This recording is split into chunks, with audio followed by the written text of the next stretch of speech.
Hello, everybody, and welcome to another episode of the Grief Guys Talk About It podcast. You guys, happy Friday to you guys. I'm excited to be here. Been waiting to bring on some more guests and have amazing conversations. And you guys already know we have an amazing guest for you guys today, and it's going to be two guys we're talking about we're bringing a conversation to you guys. So be prepared. Have you guys' questions or comments? Put them in the comment section. We'll be sure to get back to you. Now, before we get started, I would like to just ask if this is your first time tuning in. Please do me a favor. Head over to their YouTube channel. Hit that subscribe button. Hit that bell notification so you'll be notified every time that we drop a new episode. And if you know anyone who could benefit from the conversation that we have, do me a favor, share this with them. It's going to be very, very beneficial. And before I bring on my guest, I would like to say that this is for educational purposes only. Okay, and so I'm excited to bring this guy up here, guys. Help me introduce my next guest, Mr. Michael. Michael, how you doing, brother? I'm great, brother. Good to see you. Man, welcome to the show, man. Welcome to the show. Thank you. I'm excited, man. I'm excited. So now before we get started, man, tell people who you are, where you're from, and about the work that you do. Sure. So my name is Michael Locolle. I'm from the New England area, right out of Boston, 30 minutes north, right up in Massachusetts. And the work that I do is I work with men. I'm a men's transformation coach. So I work with men on physical, emotional, mental, and spiritual healing. Anything they're basically looking for within that realm and those realms, that's what I help them with. So I navigate my day between some days of working with them physically, either being, an assisted stretch therapist or a personal trainer. And then other days we're sitting down talking about their lives, their relationships, and things of that nature. So ultimately I help men build better relationships by getting into peak mental and physical condition. That's my job, man. I love that, man. We talked the first time. I told you we got a lot in common. Being a personal trainer, ex-bodybuilder, things like that. A lot of things that I do with working with men as well. I help men. I work with men in those general areas. The physical, the mental, spiritual, and also the emotional, and to help them navigate the world of grief and things like that, dealing with unresolved traumas, dealing with their addictions and things like that, right? Just so they can become better versions of themselves. Not just for them though, right? I tell them you are the main focus, but you're doing it for the people that are around you as well, right? You're doing it for your spouse, your partner, your significant other. You're doing it for your children. You're doing it for your friends. You're doing it for your mom, your sister, your brother, whomever it is, right? Because when they see you walk a path of healing, it inspires them to want to go out and do the same, right? And so it's that domino effect, man. You start to put them up, and then as you begin to bring up those things, you can knock them all down and be like, got this down back. Next thing you know, you got this beautiful picture, man. Yeah, what we call a man who is whole. Yes. Who stands firmly in that healed masculine state. Right. Firmly in that place where he can balance both that feminine energy that is so needed for men these days, but still understands that there's a true masculine that is there. It's about action. It's about leadership. And it's not just about leadership in the way we think about corporate leadership and all those things, but it's about someone who other people can look at and follow and say, I would go to battle with that dude. Yes. I will stand right next to you because I believe in you. I can feel you. I know what you're doing is right. Yeah. That's that state, man, that we want to embody as men. Yeah, man. I love that right there. I think you and I talked a little bit about that. I told you, I said, man, I'm a battle dog, man. But I've been such a solo guy my whole entire life. But I love seeing men step up to the plate, though. What I'm saying? And be able to lead other individuals down a good path. To have strong belief systems and things like that. And I tell people, look, I don't care what you believe or what you don't believe, as long as what you do makes you a good person, right? If it makes you strong and makes you have some good morals and values and things like that, I'm all for it, right? Absolutely. I'm all for it. Now, let's get into your story a little bit, man, because you got an amazing story. You'd have been down that road. You didn't have to fight yourself. Yeah. Back here, man. Let's talk a little bit more about that. Sure. I've been, it's funny enough that this week I'm on your podcast here, and this week I've been reminded of many of the things that I've been through the work that I continue to do with my brothers. I run a men's group, and we just got back, as I was telling you the other day, from a men's retreat this past weekend. Mm-hmm. And as much as it was for the people that were there, the participants, the other men that showed up for themselves, walking away as one of the leaders and one of the co-facilitators, I walked away with an immense amount of growth that has happened this past week for me. Mm-hmm. And it's caused me to reflect back on a lot of things that I have been through that I've thought about, of course, because we think back on memories, right? Mm-hmm. But the way I'm thinking about those things now, they're showing up so differently for me.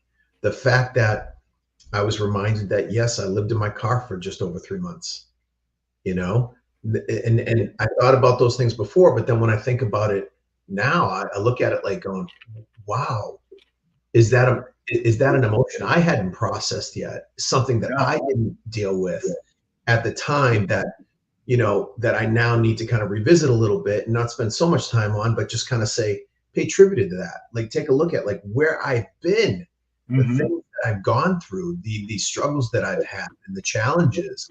And, sure, it was simply because I put myself there.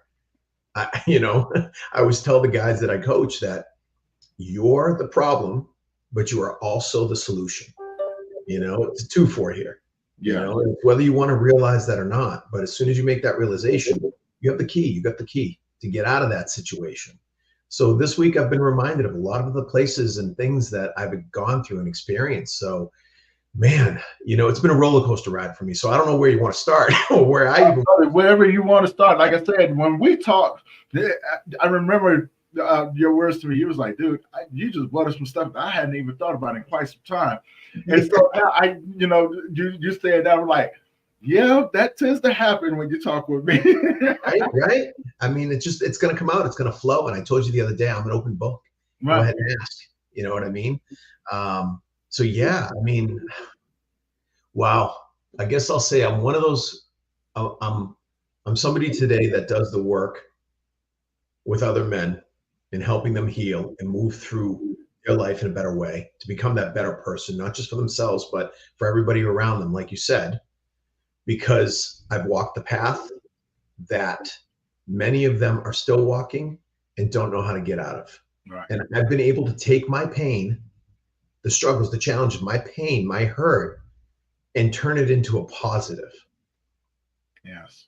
I heard the word alchemize today, and I really love that. I'm reading another book today on men's work, and he uses the word alchemize. He was able to alchemize his pain into a positive. And for me, that speaks so loudly. So walking that path of the drugs, of the alcohol, and that's obviously when I was living in my car, the pain of dealing with just sleeping with woman after woman. I didn't give a crap. I didn't care. And it didn't matter. It was just racking up numbers. And for what? Why? To help me feel better about myself, to gain that external validation, that approval. I mean, basically I was acting like a child, and that's a lot of what happens in trauma, is that you repeat those patterns into adulthood. There you go. Yes. And you're basically an adult-sized person. That doesn't mean you're healed here or here, right? So you end up walking around, you could be 25, 55, 65, I don't care how old you are, you could still be that adult-sized person, or a child walking around in an adult-sized body. Exactly. That's basically what's going on. Yeah. So a lot of those things that I'd gone through with all those different types of addictions, I thought were my problem. And other people were telling me that those things were my problem. Those weren't my problem. Those were my way of dealing with my problem that I didn't want to deal with, right? Those kept me from dealing with my problem. They were an escape for me. I didn't want to see my problems, my issues.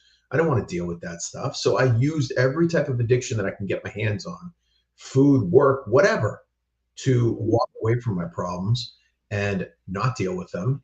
And then that leads to even more hurt.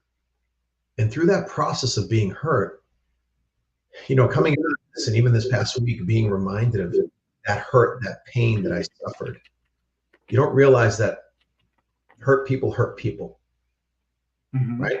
Your pain, if you don't handle it, bleeds on other people, but you're responsible for that. And I've had, over the years, a lot of amends with people to say, hey, I'm sorry for the pain that I caused you, that I had no idea I was causing you.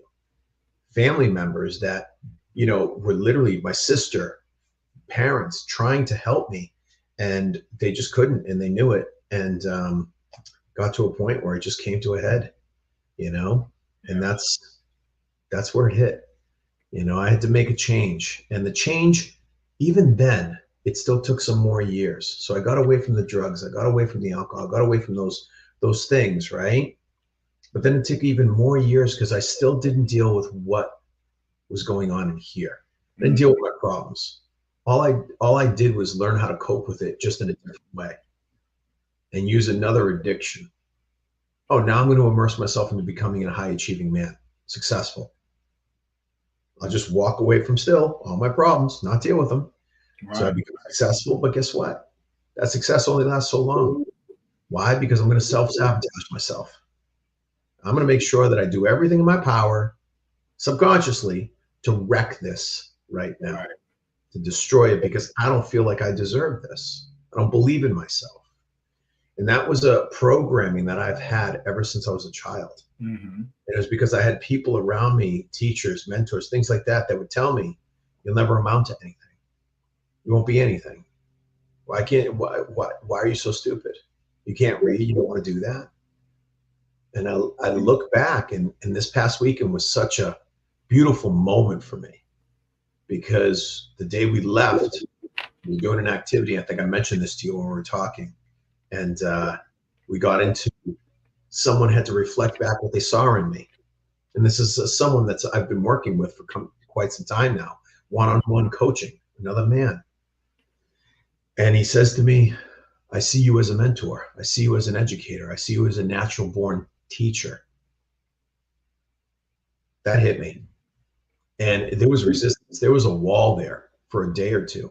I had to process that, because he was calling me, titling me the same people that told me that I wouldn't amount to anything. Yeah. Yeah. So it sat with me, and I've since embraced it. I have since embraced that, and the opportunities that have come up in the last couple of days, because the universe has felt that, have been awesome. I can't speak enough to that frequency that just changes from you, and then all of a sudden it's like people know, like, oh, okay, he's ready. Here, let's give him some more. Yes, and you can definitely tell, right? And you touched on some things. I want to dive deeper into these things, because I love the fact that we, having a couple men up here to be able to talk and dive into these things and give people the perspective of how men deal with these, right? Mm-hmm. So you touched on trading one addiction for another, and things like that. Mm-hmm. The multiple women and things, and it dawned on me something that, as a matter of fact, that was like a mirror for me, to be able to look at that and go, wow, I did the same things, right? And the crazy part about it was, I got to thinking, it wasn't that we were trading, and that could be wrong. I want to get your thoughts on this. So I'm not diminishing and saying that what you said is wrong. You know what I'm saying? You are right. You are right. I'm just adding to it. But maybe, so just a thought. We was doing it because that's all we had to work with. Right? So and when I say that, is because when women do it, right? So say for instance, I had a conversation with another young man, and he was telling me about his girlfriend that he had at the time when he had lost his mom. And so he goes home, he's grieving. And then he found out that he lost one of his really good friends. Mm-hmm. And so he's trying to process this. He's going home, and she automatically goes, come on, baby, let's go to the bedroom. And he goes, what if that's not what I needed at that moment? Right. I was looking for someone to talk to. And I would go, could it be that the person that you were talking with didn't have the verbal skills to give you what you needed, so they use what they had in order to show you that they care? Yeah. Now, that's not a bad thing. It's what we have at the time. Yeah. And as men, like, you have to look at it from the other perspective, right? What if that's what we do to other people as well? Like, I don't know how to give you what you need in an emotional, spiritual standpoint or mental standpoint, but I can give you what you need in a physical standpoint, because this is what I understand. Right. And so that emotional maturity that comes in, the emotional awareness that we now have different tools to help us to be able to help navigate, but also to help others navigate that world as well, right? And so, and I say that for everyone to be able to open up the doors and go, wow, maybe it's a self-reflection of themselves. Maybe they see that in someone else as well. And it's not, don't criticize the individual. You got to remember, we do the best of what we have with what we have to work with. Exactly. And if you grew up in a generation where we grew up in, we wasn't taught to deal with emotions or anything like that, right? We were told to stuff them down deep. Yeah, stuff them down deep. Man. Don't cry. Don't feel pain. You go to work. You bring home money so we can put food on the table. That's your job as a man. And for a long time, that's what it's been. And today, more so than ever, men are being called forward. Women want more from their man. Yes. And there's a duality that plays out there too, though, because women want more from their man, but they have to expect that when that man shows up, they better be bringing something to the table as well. So they better have a healed feminine as well. You're asking your man to do a lot of healing, but you better be ready to accept that new man, that man that stands in front of you. So there's a lot that plays out there. And I know we're talking about men's work right now, but I kind of want to throw that in there a little bit too, because it's good for the women to hear. It is, because I think there's a lot of women out there who've asked, okay, where are all the good men at? Where are all the good men at? I always start with this. If you're having trouble looking for a good man, for a moment, take away your ego, look in the mirror, ask yourself, am I exactly what a good man would want? Are there things in me that need to change? Are there things in me that I need to heal? You're asking us, ladies, you're asking us to do this. We're going to ask the same of you. Because if we get to a point like Tony and I, we're able to express ourselves in an intelligent way, emotionally, and express ourselves differently than, say, I was 25 years ago. Oh, man, yeah. 20 years ago, where I couldn't express to you this. And you said, like, okay, well, let's go to the bedroom. Tony, I would have been like, sure, because that's all I understand. Yeah. That's my language, man. You're talking a man's language. Men are still physical. Today, that's still my language, except I'm aware. I'm not going to step into that space of being physical with someone unless it's that moment. Right. Like that's a whole different place for me these days. So, if you think at this state in the game, like, you ladies are coming up and saying, okay, where are all the good men at? I need you to ask yourself, well, they're probably saying, well, where are all the good women are at? Well, listen, see, I get down and raw when I talk to women, like, because I think sometimes they want us to come across very subtle, very soft with them when we say things, right? Yep. And oftentimes it just goes across the head. And finally, I was like, I'm going to be real blunt with you. There is an abundance of good men out here in the world. They just don't want you. Bang. Love it. They just don't want you. And they go, what do you, I was like, look, to any women out there, I'm speaking to the queen inside of you. Okay, what color you are? You got a queen inside of you. I'm speaking to the queen inside of you, not to the fool inside of you. Okay, I'm speaking to the king, to the queen inside of you.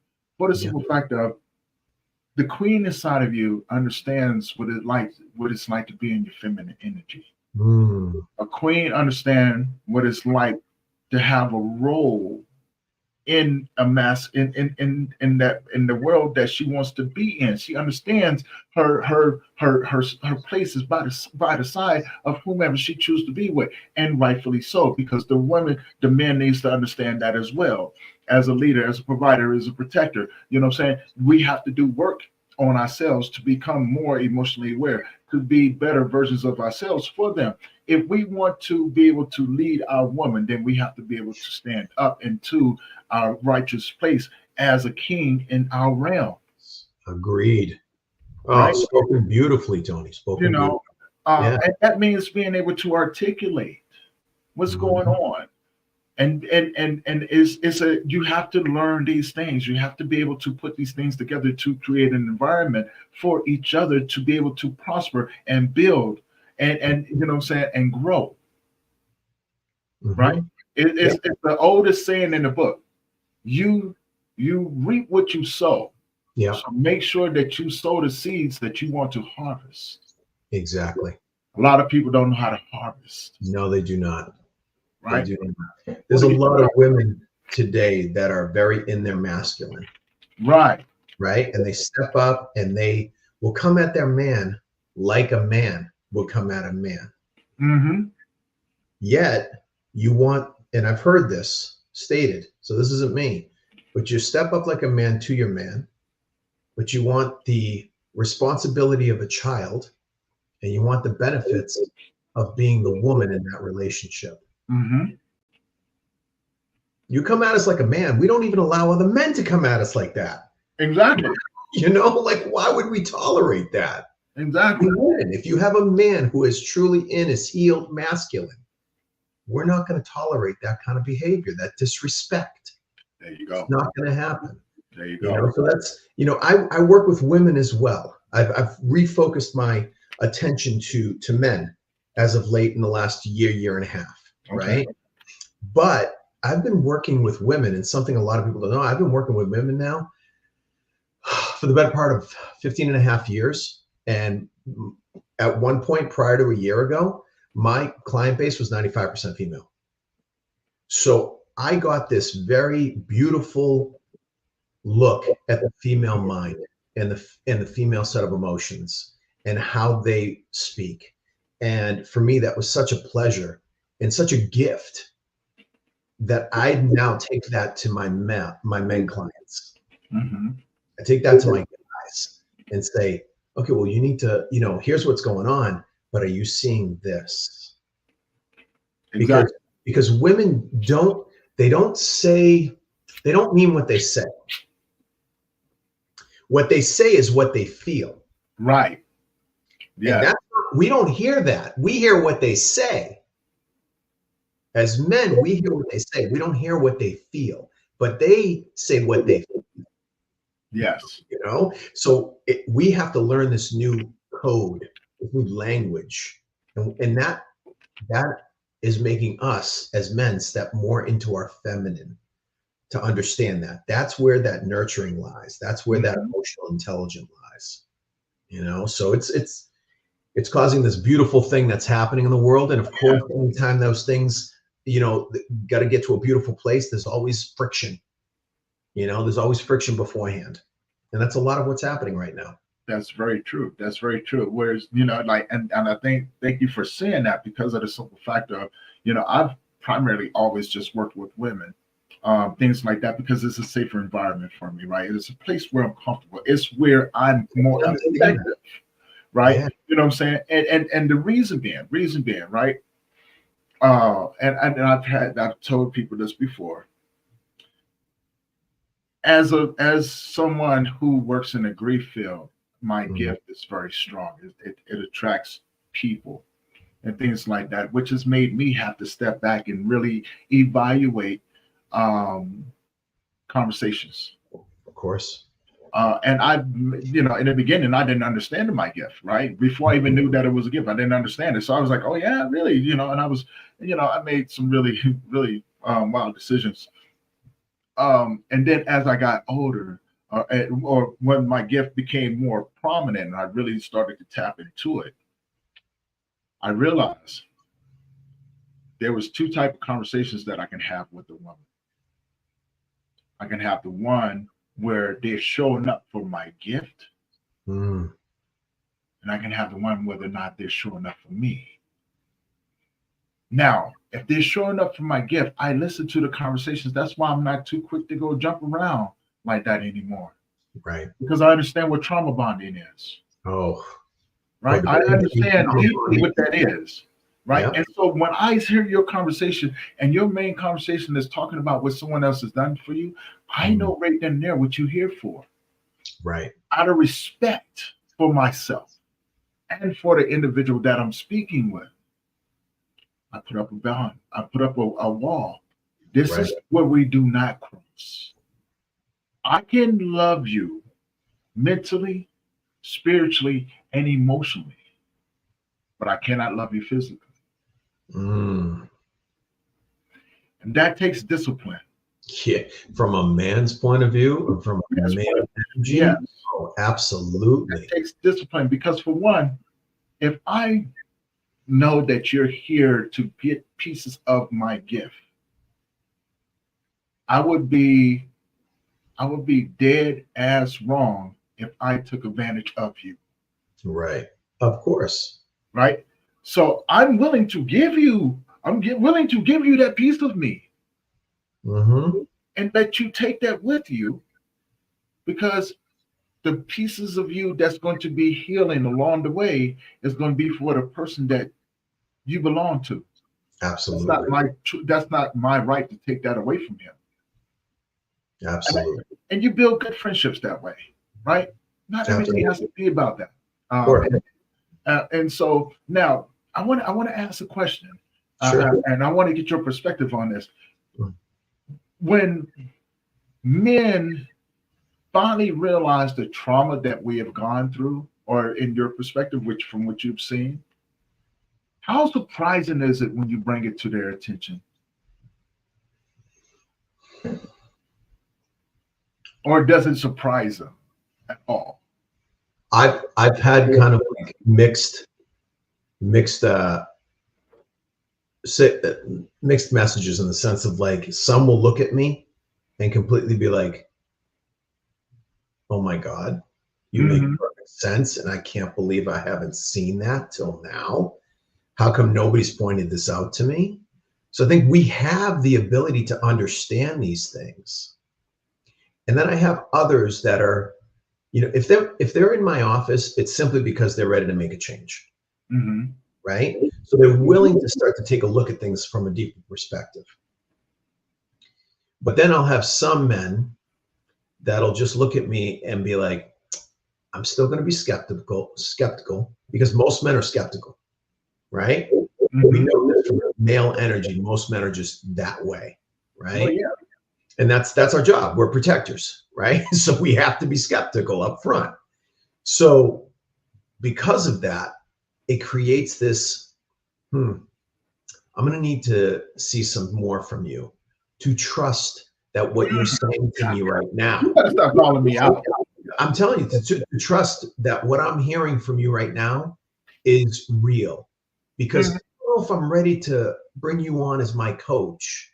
I do know there's something here, but what else can you tell me? Or can you do? It's almost like, for women, they come at it from an emotional point of view, right? And I think that's probably the reason why I've worked with women for a really long time, and it's like you felt safe. With men, it was this space of, like, until I fully stepped into my masculine, that confident leader has always been inside of me. And until I stepped into that moment, and then men started showing up in my life looking at me like going, please lead me. I got a question about a month ago, looked at me dead in the face and said, how can I be more of a man? How can I be more masculine? And I was like, wow. Like, I felt him in that moment, because I was like, I grew up this way. I grew up not feeling so in my masculine, so that way. And I was like, okay, if you're ready to do the work, let's get started. Because that's what it is. It's diving in there and saying, what are the things that are causing me to behave this way? So yeah, there's a lot of men that will start from that skeptical point of view. Some will get the wow, I can't believe it. And then others, I think the reason why the wow guys, they're a little bit more in their feminine. Okay. They're more in their feminine energy, right? Okay. The guys who are skeptical, they're in their masculine energy, but they're in their, what would you would call or refer to as the toxic masculine, which is more of the ego. Right. Ego. I was going to ask you about that, right? You know? Yeah. And I want to dive into that one, but I want to go back to what you were saying, because there's what you just said. This is where I teach people, especially when I mentor some women and things like that, because I do groups with them, and, sure. They have questions, right? Mm-hmm. And and I do come from a place of a bereaved guy. I can't say bereaved parent because I've experienced several losses. Right. And most of these women are like, I'm trying to get this person, trying to get their brother, their cousin, their uncle, their father, their significant other, or et cetera, right? To be able to open up. And I had a lady get upset with me one time. She goes, I was with my husband for 27 years. He lost his mother, and he left the family. He left me and the kids and things like that. I said, ma'am, this is going to sound strange when I say this, because I know where you're coming from. You're coming from an emotional standpoint. Yes. I said, but when it comes down to men, trust is earned. Oh. And she said, well, I was with him for 27 years. I said, yeah. I said, see, you earned his trust as a wife and as a father. Good morning, my friend. Everybody on Instagram, man. Thank you guys for tuning in. The Dad Got Mike. We're talking about it all. We're putting it out there. You guys have any questions or comments, or if you have any questions that you would like to ask or answer, please put them in the comment section. And we're diving into right now. We're talking about when it comes down to men, the trust is earned aspect of it.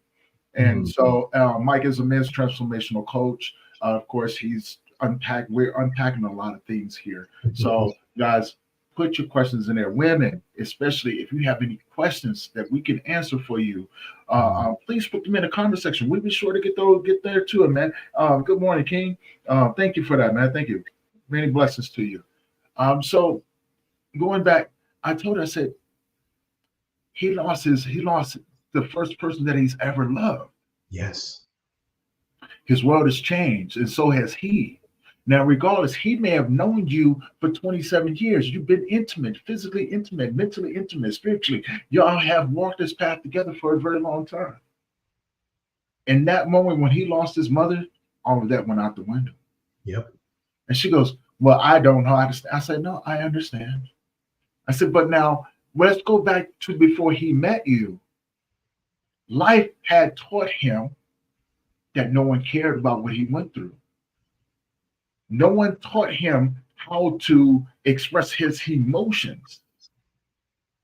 Right. You didn't see what he did outside of the home, the beatings that he had to take in order to come back home to be a gentleman with you. And so now you have all of that going on. Now you only see it from your perspective. Mm-hmm.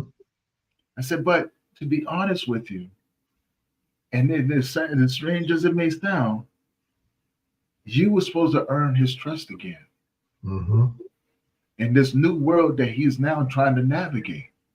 And when he does not have that trust, he will walk away from you. And this is good, solid advice. This is just a suggestion. I'll never give advice to anyone because everybody's going to be different. But these are solid things across the board. And men, please correct me if I'm wrong, right? Please put it in there. We'll be sure to answer those as we go. But if I'm not mistaken, Mike, well, give me your thoughts on it, my brother. Well, I won't even give you my thoughts on it. What I'll give you is the 100+ men that I got a chance to interview this past year. Okay. I had the pleasure of actually sitting on calls like this and asking them very specific questions. And by the end of that, we analyzed the data, myself and a coach that I hired. and we analyze the data, and the number one thing that men want is respect. Mm-hmm. It is the number one thing that stands above anything else. They want respect, but they want appreciation. They want to feel appreciated for going out into the world and battling to come home and to bring home what he does. And the last thing that man wants when he walks through that door is someone coming at him and making him feel disrespected or unappreciated. Mm-hmm. And we know, ladies, we know that you're home and you could be, you have the kids and you want to hand them off as soon as he gets there and all those things. But there's a way of navigating that relationship with your partner. There's a way of going about doing those things. And I'm not saying put men first, put women first. That's not what I'm saying. I'm saying you have to figure out what works best in that relationship dynamic with what's going on right now. Mm-hmm. But I can tell you with absolute certainty, it's appreciation and it's respect above love. Yes. And that's, Tony, we've heard it before, right? That yes. Women and children are the only ones that are loved without condition. Men are loved with the condition that they can come to the table and provide something. Yeah. So the pressure that puts on us. Oh my God, and I mean, I'm about to touch a nerve on this, okay? And men are about to call us out as well. Love it. Because of the simple fact of the thing that we don't talk about, the thing that we think about the most. Most good men are not liked in the household. Yep. I mean, think about that for a minute, right? Because a good man's going to be on you. Yeah. A good man's going to make sure that those kids are taken care of, a discipline. A good man is going to look at his woman and go, baby, I can't have you go out the door looking like that. Yeah. And we're not trying to tell you what to do. We just know that the world can be a very dangerous place for you. Yeah. Right? Let's and be clear out of a place of protection. You know what I'm saying? But a good man, look, listen to me clearly, please. You know what I'm saying? Good men are not liked in the household. No. Nice guys are. Yes. There's a difference between those two. There's the nice guy who plays nice to try to appease you, and you could see right through it. And he'll do anything for you, bend over backwards. And that man should be there for you. Absolutely. But a nice guy will go above and beyond. He will break himself to prove to you, because what he's trying to do is actually prove to himself that he's enough. A good man, like you are talking about, Tony, that is a man that is going to check you. He is going to challenge you to be better. He is going to make sure that you step up just as much as he is stepping up in the relationship. He's going to challenge you to be better because he wants better for himself, because he respects himself and he loves himself. That's a good man. That is the difference between a good man and a nice guy. Mm-hmm. I want to add to that too, right? Because I want people to really get the definition of a good man. Right? A good man is soft because of all the violent things that he had to go through in life. Compassionate, empathetic, will be there for you. He will go the length. He will exhaust all efforts before he calls it quits. That's a good man, because he knows he's in that healed state where he can offer, and he knows what he brings to the table. And what he's trying to do is show you, just like you said, Tony, there's a queen in every woman. He is trying to show you that there is a queen inside of you.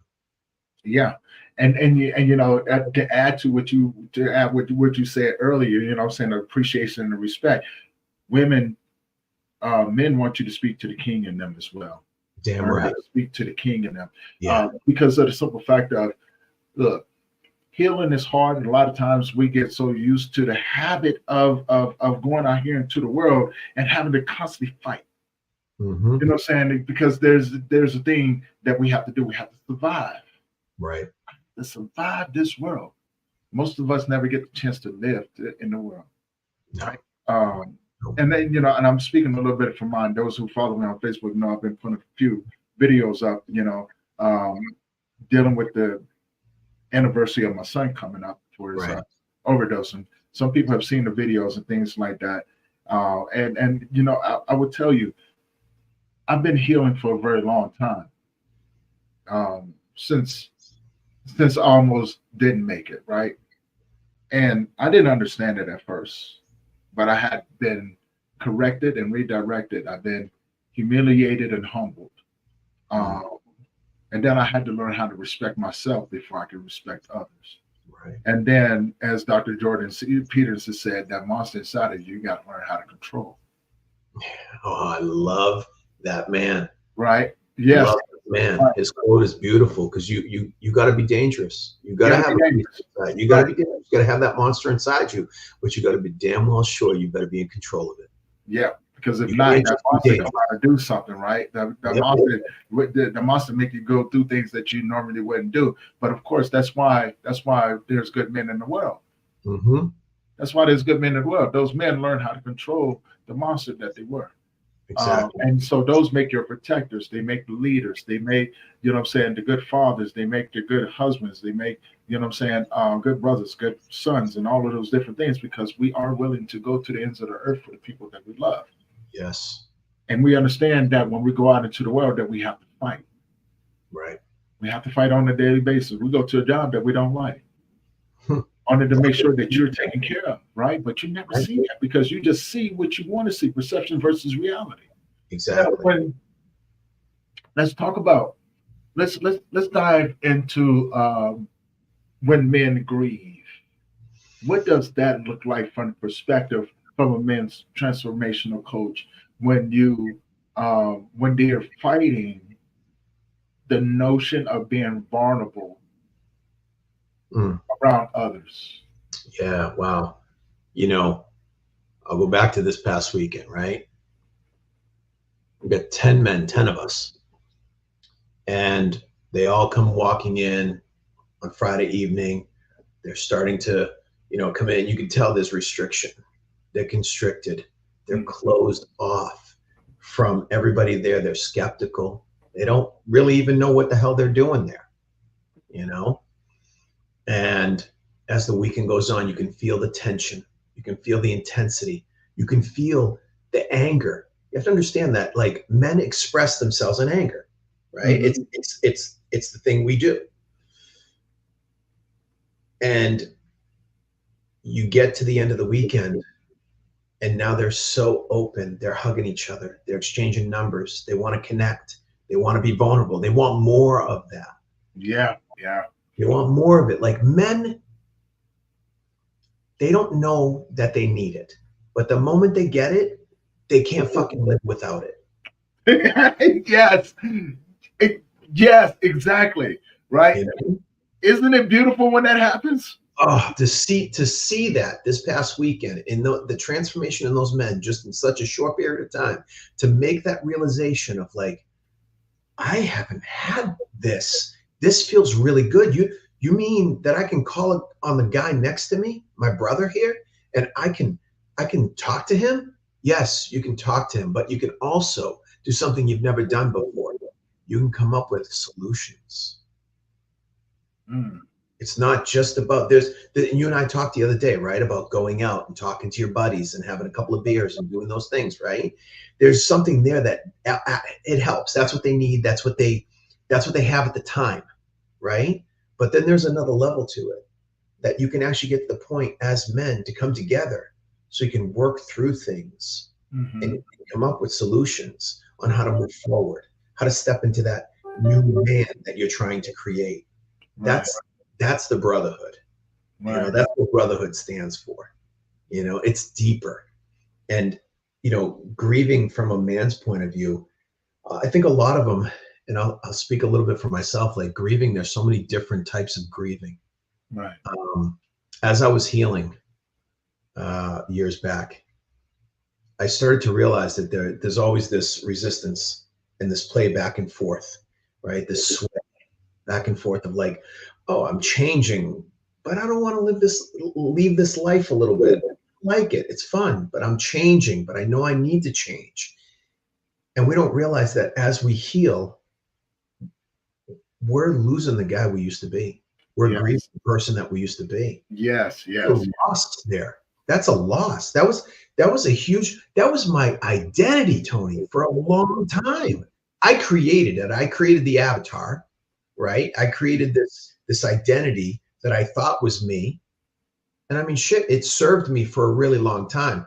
Sometimes okay, and a lot of times really shitty. You know what I mean? It didn't serve me well, but it served me because that's what I had. That's what I knew. So to let go of that became a loss for me. And I had to grieve that. And I spent some time with it. And it took a little while to process and be like, wow, I'm leaving this guy behind. But then was I really him? Was I really him at one time? Now I look back, I'm like, I have all the memories. I have all the stories, but I don't have that feeling of being that guy anymore. Right. And I have to really dig deep to look back and be like, wow, how did it feel to live in my car? What was it like to be in a drug-infested apartment, doing cocaine and, you know, popping pills and smoking weed, and you're going up and you're going down? Like, I have to dig deep to get back into that emotional state that I used to be in. Mm-hmm. You know, and sometimes I have to do it just because I need to understand certain things that have come to light in my current life. You know what I mean? In my present day life, and that helps me. You know, but it's this, yeah, grieving from a man's point of view is a lot of most of the time it's in silence. Most of the time it's alone. You know, most of the time it's they think they can't, they don't have the expression that women do, right? They don't think they can come together with another guy and hug it out just to be there and feel that hug. Right. Yeah. I want to add to that and get your thoughts on it as well. You know, because you're absolutely right on everything that you said, and I just want to throw this little piece in there as well. Sure. Because men, what I found, men do express themselves. They do cry. What happens is that when people see it, it looks like something totally different. Now you touched on it. You touched on it. So you really did. So that's why I'm like, let's bring this out to the light. Let's just let people know. Because I've asked women before, have you ever seen your man cry? Have you ever seen your brother cry? Have you ever seen your friend cry? No. Right? And they go, no, I've never seen them cry. I said, well, what is it that you do see? They're just angry all the time. I start going like this. I go, that's sadness, baby. I said, what if I tell you that you're watching the men in your life cry? Yeah. This is how they scream out for help. Yes, that's because they don't know how to speak. We don't know how to articulate what we're going through. Mm-hmm. We're slowly but surely learning, right? But again, it goes back to that thing. Trust is earned. I was taught to suppress. And in order to protect my masculine energy, I have to show you that I'm a man. Yes. I cannot appear weak to you. Right. That means my anger is going to show you that I'm still a suitable mate. Yeah. Because the last thing that a man wants to do is lose value in your world. Exactly. Because without that value, that man will feel less than himself. So we go back to that, to these ladies, and helping them understand, just because your man has expressed in a vulnerable way and he is actually crying, he is not being weak. What he's doing is trusting you, that you've created a safe space for him to be vulnerable. And in the moment, if you see him weak in that way, you will lose his trust. You will lose everything in that moment. He will never share with you ever again. And that's why most men won't share with their spouse. They won't share with their wife. They won't share with their girlfriend, their partner. They just won't do it because they're afraid to lose that value, like you're talking about. Well, let's add to that. Let's add to that, right? Because I don't think you see we touch and we gonna bust this thing wide open. Off the time, women will have the complaint of, you know what I'm saying, he's always by himself. He, you know what I'm saying, when he comes in, he's constantly irritated and things like that. And I go, well, what kind of environment is he in? Yeah. What sort of atmosphere is this gentleman in? And I say gentleman because he is a gentleman. He's just trying to do the best of what he can. Exactly. And what he has done is that he is reflecting off the environment that you have laid out for him. And so this is a reflection of what you're doing. and vice versa, right? Oh, And I go, and I often, when you find these people, they often go, he's a narcissist, he's an alcoholic, he's a drug addict, and et cetera, et cetera, et cetera, right? yeah, And, yeah. and then they go, and I ask them a little bit more. Let's dive deeper into it, right? You know what I'm saying? I go, well, what was your relationship like? Well, he would come home all the time and do this, that, and another. And I go, women, check this out. If a man does not feel comfortable with you when he gets home from work after being beat up all day, that man will begin to handle you. He will handle you. Meaning there's a difference between loving you, Yes, caring for you, and handling you. Because he does not have the safety and to be able to effectively express himself. See, yes. most people want the man to want the bad boy and things like that. Until they get the bad boy and they realize that, hey, he's really not joking about who he is. Yeah. Too Right? much. How can you expect your man to be strong all day long? There you go. There you go. And then come home and continue to be strong. If he can't even be vulnerable and soften in your presence, how is he actually going to learn how to handle you? You use that word handle, Tony. And I love it because, ladies, you want your man to be softer with you, yet you're not opening up the door to allow him to be softer. Exactly. It's a two-way street here. You're looking for the good guy. You're looking for the good man. But you have to also participate in that relationship. It can't be all on us, And that's when I talk to my female clients, I try to help them understand that, like, you can't get upset at them right away. You need to try to understand. Open the door to softness, because behind the anger is sadness. And it's the opposite for women. It shows up as sadness. They're always sad, but what's lying behind the sadness is anger. So we have a flip when it comes to the male and female. It's like, come on, y'all. It's right here in front of you. Just have to flip it around for a minute, right? Exactly. Like, what do you mean? Flip it around for a minute. You're going to see exactly what I'm talking about. And once that happens, I'm going, I look at him and go, yeah, come back and talk to me in about 6 months. Tell me how it works out for you. Yeah. Once they start doing that, you see them again. They're like, Tony, things changed. Once I did this, I go, yes. Yeah. The key to it is, and I try to help others understand this, when men grieve, it's like a foreign love language that no one speaks, right? We all have a love language. Grief has its own set of love language. Yep. Men have a love language that no one speaks. But if we men are around each other, you said this at your retreat, those men around each other, they're like, whoa, you mean telling me I can do this? I understand what I'm going through and things like that. Listen to the conversations that they have. It sounds nothing like what you think it should sound. No. We had two gentlemen there that came with a purpose, because one lost his spouse 2 years ago. The other one lost his spouse just this past spring. So they came there with the intention of grieving, of allowing some of that to be let go. And the amount of healing that came from that for them was amazing. These men walked away changed. They walked away being able to, in front of 9 other men, cry. Like, we had another gentleman that what's that? Legitimately cried tears. Genuinely cried tears. They finally let out all of the anger in that way, in the way that it's meant to be let out.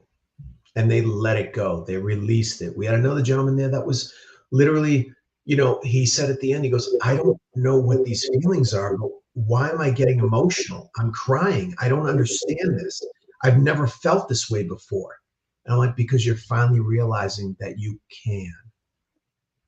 That you don't have to play the game that you've been playing. That you are able to express yourself in a new way. And those emotions, your body, you are starting to tell yourself that change is needed for yourself. Mm-hmm. You know, such just like crazy experiences, you know, and just to be able to witness it is amazing. But you're right, men grieve in a very different way. Right. We need that space. We need that vulnerability. We need that safe space. Now I want to ask you yourself, right? And I want to know your experience on this. You know, understanding that you, when you were homeless and had to sleep in your car, you know, and I know what I did when I was homeless, right? You know, and I had to climb out of that dark place and things like Sure. that. What was the steps that you took into one, um, getting sober and going into recovery, two, working on your mental health, and three, finding the strength and the courage to be able to climb out of that hole and say, I want something better? Yeah. As I mentioned earlier, it was definitely a progression. It wasn't all at once. Right. You know, it wasn't like I stopped doing the drugs. I knew that needed to end. I got involved in that scene because of an ex-girlfriend. I started dating someone who behind the scenes, I had no idea. I knew something was wrong or different, you know, and she was doing coke, and she's the first one that introduced it to me. And then it was a downward spiral very quickly. I mean, I came out of bodybuilding, powerlifting, shredded, ripped, you know, like, and then all of a sudden to take that and to go into that space. And again, another example of how I sabotaged myself and said that I wasn't deserving, so I should live this life over here and do drugs, you know, and just beat myself up. The steps that I took, man, I bought a $10 gym membership. I used to shower at the gym. I got one part-time job followed by another part-time job, and one of those part-time jobs was, you know, this was close to winter time, so this job it was seasonal. It had just come up. It was working to put together the land dares, like what you see on people's front yards, putting them together and stuff like that. Yeah, I used to stencil out the wood, cut them out, and that was my job, and put them together. You know, so that was one of the jobs that I got, and it paid under the table. It was cash, you know. And then from there, it was little by little. Toward the period of when 3 months hit by, it hit me like looking at all the clothes in my car. Everything that I owned was in my car. I'm sleeping in the car in different parking lots, driving around so that I don't get found out, that like the cops come by or something like that. And man, you're making me go there. Like thinking about it. Man, it happens. I'm seeing it, and you're like, "Whoa, this okay." Oh man, I'm sorry.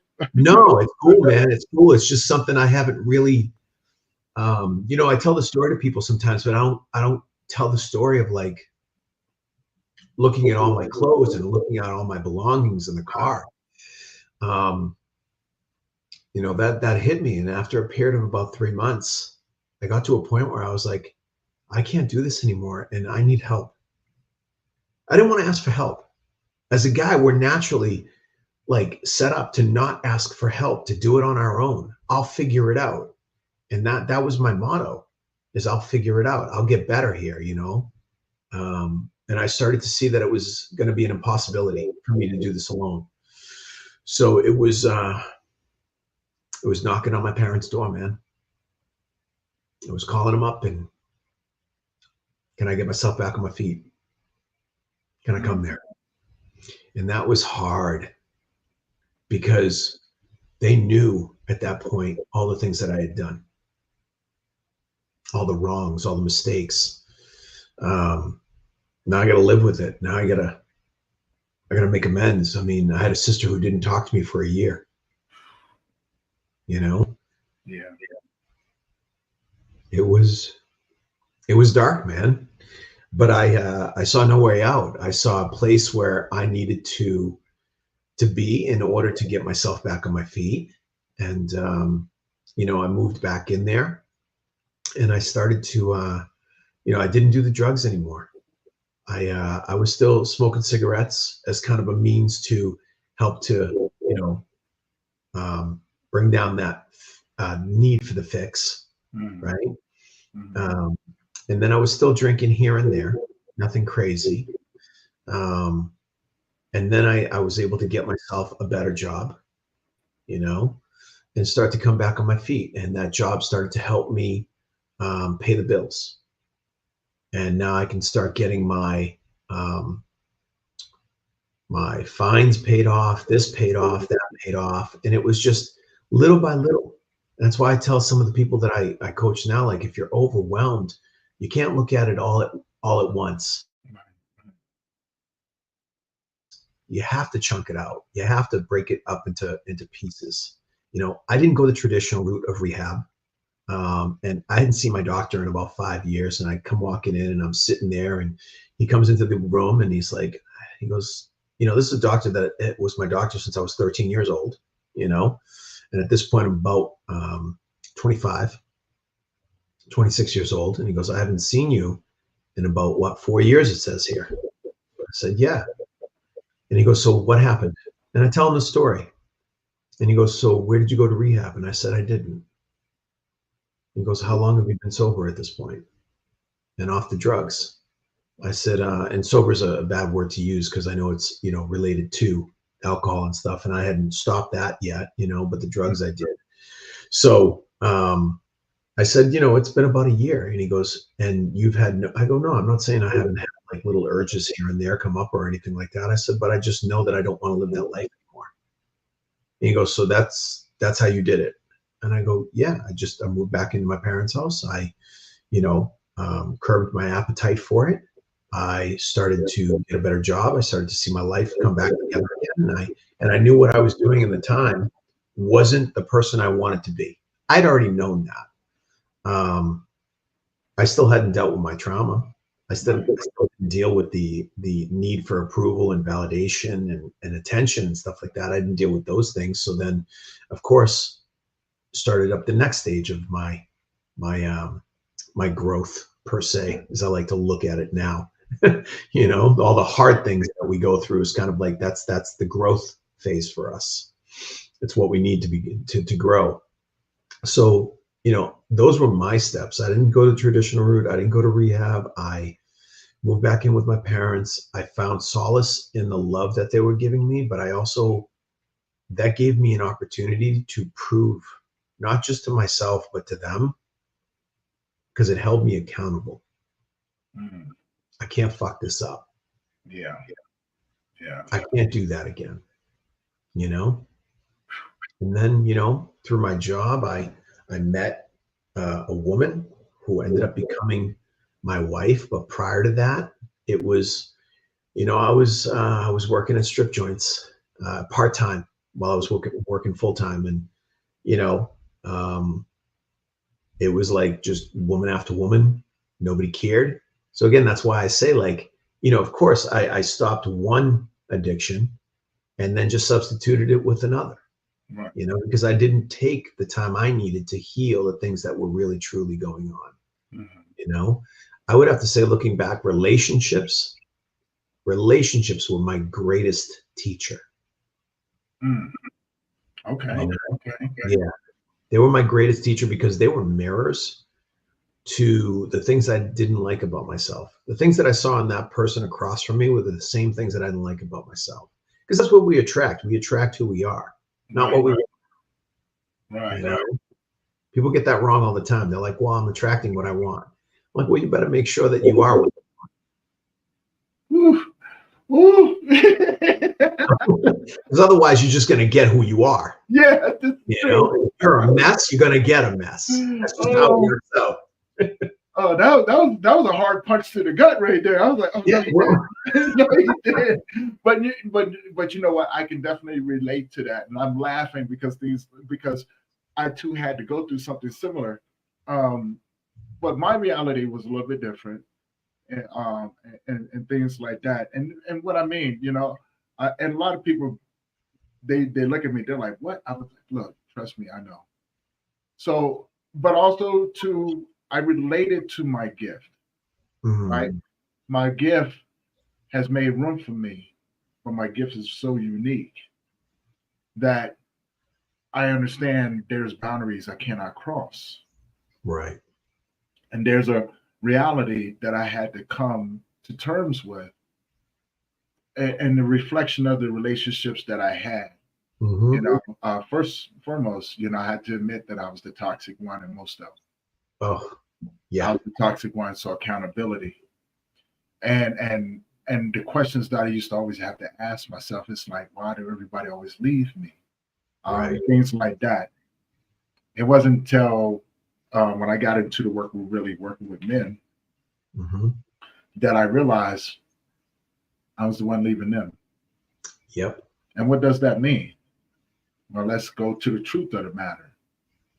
I am the seasonal one. I am not your forever.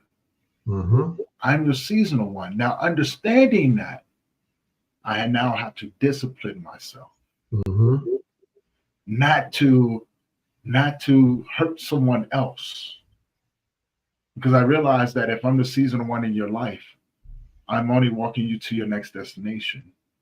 Correct. And so, therefore, I want to walk it with humbleness and respect for you, and to make sure that you understand that, hey, I'm not that guy for you. Right. But I can be a friend. It brings back a quick story about a wedding that I went to, a friend's wedding that I went to. And we're at the reception and we're sitting there. And at the time, I was obviously the guy, that all the friends were like, oh my God, we'd love to live your life, And I'm like, no, you wouldn't. You don't know what's really going on inside here, And we're sitting at the bar and we're having drinks, and the bride and groom come up and we're chatting and stuff like that.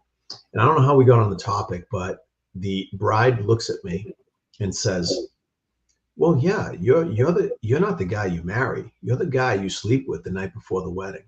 Whew. You want to talk about a punch to the gut? And at the time, I took it so offensively, so personally, because I had no clue. I had no clue what she meant by that. It really, but it sat with me all these years. And of course, when I started the healing process, I could look backward at that comment and say, well, of course, I understand that. Of course I get that. Because like you said, I'm the seasonal one. I'm not going to be there for you. She saw it, and if she saw it, so did everybody else. Exactly. But she put it out there. She was like, no, you're not the one you married. You're the guy. You're the one we sleep with before the wedding. Yeah. What? And when that, oh my God, looking back on that, I'm just like, ooh. Yeah, it was a punt. I mean, put it this way, I was married at the time too. I was married when I was at that wedding. And my wife at the time didn't hear that comment. I had to tell her afterwards. And she's like, I don't get that. I mean, it is what it is. I look back at it now, I totally understand it, of course. But it didn't make perfect sense to me at the time. But the universe was trying to speak to me. Yes. It was relaying a message to you from, you know what I'm saying, in just a different way, and you didn't catch it at the moment. No, like I'm telling you, I look back and it gave me so many opportunities to change through my relationships, and that's why I say my relationships are my greatest teachers. And it gave me so many opportunities, and not until the last relationship, not even my marriage, quote unquote, changed me. I did grow in that relationship, but in minute ways, and then I sabotaged that. I did certain things, and then I walk away. And then it wasn't even until my last relationship, before the one that I'm in right now, the last relationship was the one that all of a sudden my eyes went, whoa, holy crap. Like, I'm the problem. Yep. Just like she's the problem on her end in all of her relationships, I was the problem in mine. Yep. I was the common denominator, and I had to deal with me. And then that's when I realized, I was like, wow, oh my God. I saw everything. Saw all the decisions, all the mistakes. It was like those near-death experiences that people have. and they say they see their entire life flash before their eyes. That was exactly what I experienced the moment I asked those questions to myself. Why do I keep choosing the same person? And then that didn't even like help me. But then it was, well, what's the common denominator in my relationship? You know? Yeah. I'm gonna put this up here because Lincoln, we talked about this before, and I do think that you do understand the seasonal thing. Lincoln is a really good friend of mine. Okay. And we both come from a background of loyalty. We've been gangs, we got gang ties, we got family members. I mean, the list goes on and on and on. Sure. So I'm gonna have to give you a little something on that. I'm gonna push back on you just a little bit, Lincoln. And we're gonna dive into your comments. So whatever we say, don't take it offensively. You know what I'm saying? But take it as something to learn from. Right. If you don't already know, because I ain't gonna steer you wrong. I'm always steer you strong, brother. Love you that much. All right. So the comment, yeah, I've never got that because of my loyalty. I'm always there till someone's actions change that I don't understand the seasonal thing. Here's what I have to say with that. I think you understand the seasonal thing more than what you think, right? Because for one, when and this is the way the world works, when people's actions don't line up to the words that they say, you will make a decision to walk away from that individual. Mm-hmm. Or sometimes people will walk away from you. Correct. Now let's dive into that just a little bit deeper. Define seasonal. Look at every time that it's ever happened. It's a different season in someone else's life. Just because it's sunny outside doesn't mean that it's fall. That is not fall in someone else's life. Just because it's raining doesn't mean that it's not windy in someone else's life. Right. Just because it's hot over here doesn't mean that it's not cold over there. Right. So you have to understand the more in-depth meaning of seasonal. And then what I really mean by that, brother, he was just walking them to their next destination. That's it. And sometimes people will make decisions because they don't know how to walk away. That they have to pick a fight with you.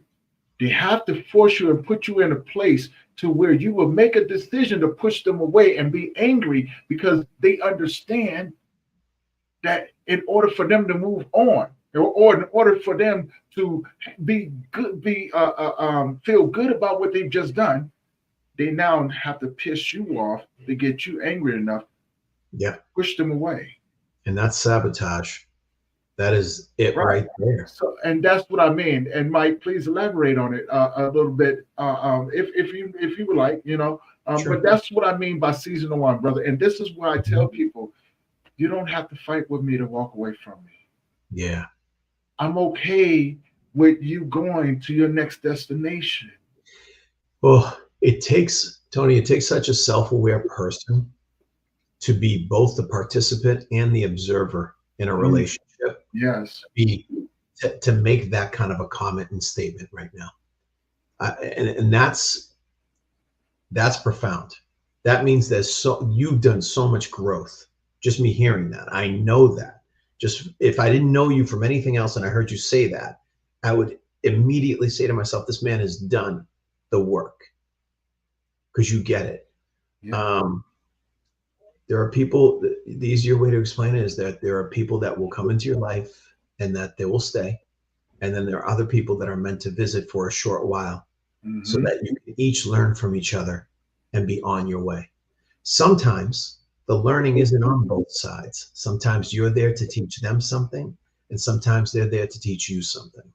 Yeah. That's seasonal. Like I live in New England. We got 4 seasons here, but we each individually also have a season, and I found that out the hard way about 4 years ago, making realizations after the deeper healing parts of myself, realizing that our body at a cellular level stores emotions and trauma, and it remembers. So if there's a time of year, that's what I want you to get to think about. if there's a time of year that all of a sudden things seem to always be difficult, and you're like, I don't know why, but June hits and everything starts to hit the fan, and I don't get it, and July's really intense, and then things start to simmer down in August. I looked back and had to put all of the pieces of the puzzle together for myself and realized that the majority of the stuff that happened to me over the years in my life happened in June and July. Mm-hmm. All the traumatic things. It was like, and that my body was trying to tell me. So that was my body's season. So now what happens during my personal season? During my personal season, I'm emotionally unbalanced. I'm out of alignment. I'm irritable. I'm stressed out. I'm overwhelmed. Do you think that any one or all of those things isn't going to affect my relationship with people? It absolutely is. And during those times could be the most volatile times where you may lose a partner. You may sabotage yourself. So you have to start paying attention to those little tiny moments in your life, saying, where are my seasonal moments? Where do I excel? What do I need to look at so I can start changing my seasons? I've done a lot of hard work over the last 4 years since noticing my seasons, right? And now I get prepared for my season. I actually hug it. I embrace it. I'm like, bring it up, because I know you're there. Just like my shadow, just like my darkness, my beast inside of me, right? Now I know I'm aware that he's there. So now guess what? He's no longer in control of me. I'm in control of him. Mm-hmm. It's the same thing with seasons, the come and go, the flow. And it's hard to be it's hard to be an observer. You have to have that level of awareness. And to gain that level of awareness, you got to constantly ask questions and look at it from a deeper point of view, right? So that's the first step to anything in making that realization is awareness. Like, Lincoln, it sounds to me a little bit, and Tony, you know him best, right? Yeah. He's a friend of yours. It could be very well that he is one of those guys that is there as, it's weird because I feel the same for myself. Like sometimes I'm the person who helps usher people to that next stage and phase of their life. Mm-hmm. He might be that person. He is. He is. See, he's being stubborn, and he know that you just called him out because I would do the same doggone thing, and he knows this. We've talked about it, right? All right. Look, Lincoln is one of those guys, man. That man would give you the shirt off his back. And that's why I said that, because I saw his comment. I know what you stated a little bit, and for me, I listen really well. I've developed that skill, and I heard that he is someone who tries to please, and he is somebody who's there for you through thick and thin, because what he wants, and Lincoln, what you want is someone to do the same for you. Yep, exactly. And it is, and that's like we all feel like if I'm going to be loyal to you, at least reciprocate, right? Yes. And and so when people don't do that, we can take those things personal. Yep. And the one thing that I've always tried to reiterate to my brother is that it's not personal. No, not everyone is going to see life the way that we do or have the same actions that we do towards other people. And I think, and we have to be selfish with that energy. Yeah, they come to the table, right, with their perspective and with their experiences, right, and that's how they've developed their perspective. And to ask any more of them at that point would be asking them to go through something that they may not be ready to. Exactly, and that's that right there. You just said it. Not everybody is equipped. Here's a harsh reality. Here's a very harsh reality. Mm-hmm. Not everyone is equipped to go through the battle with you. Correct. Sometimes you may have to battle those alone because only you have the tools that you need in order to fight. And whatever you don't have, you will gain during that fight as long as you don't give up. So when you ask another individual, let's say, I'm gonna break this down in this way, and then we'll give you a simpler version of it. When you ask an individual to go to war with you, you may not know that this person don't have the tools or the skills to fight. Right. So you're going to be disappointed. Simply put, Don't ask another person to go through your when they have their own battles that they are equipped to Exactly. fight. Yeah. So you have to understand the difference between that. And I know it's kind of hard because those lines are really pretty blurred because sometimes people talk a good game, right? Mm-hmm. That's okay. Let them talk a good game, right? But always keep in mind, this is not personal. This is chess. It's not checkers. Mm-hmm. All right. So this is chess, not checkers. I'm gonna put that in there like that because it's not personal. If you were not 20 steps ahead in your own life, you're relying for other people to fill in the other 19. Exactly. And when you do that, you have now giving people the control that they need in order to win the fight against you. Yep. Because everybody has a role they play in each other's lives. Everyone has a role they play. You just got to figure out whether or not if it's the fool, the jester, the king, or the queen. That's Maybe it. they're just a pawn. Yeah, and you're right, and those are archetypes. Yes. Right? Those are the archetypes. And there are dualities to the archetype. That's the negative and the positive, the push and the pull, right? The emperor, the empress, all of those things, the victim, the martyrs, you have to realize where you're at in those archetypes and understand how to come out of those archetypes and get into the positive state of those. And understand also that in different phases of our lives, we could be one or more, or we could change from this to that in different phases of our lives. So that's a little deeper to understand for probably some people listening out there and stuff like that. But it's out there now. It's out there now.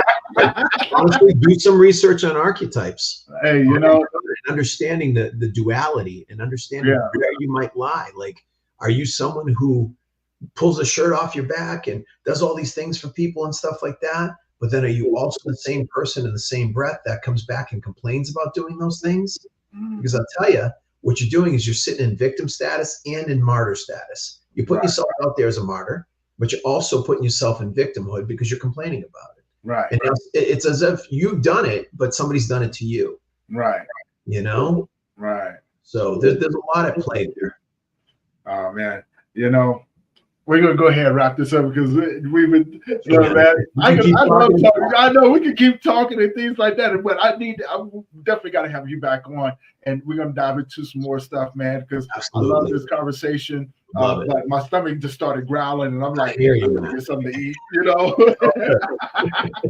Definitely got to get something to eat, brother. And before we wrap up, I want to say, for everyone just tuned in over here on Instagram and Facebook and YouTube and things like that, guys, I see you guys up there. Thank you guys for tuning in. Hopefully, you guys have enjoyed this conversation. Hopefully, it was informative.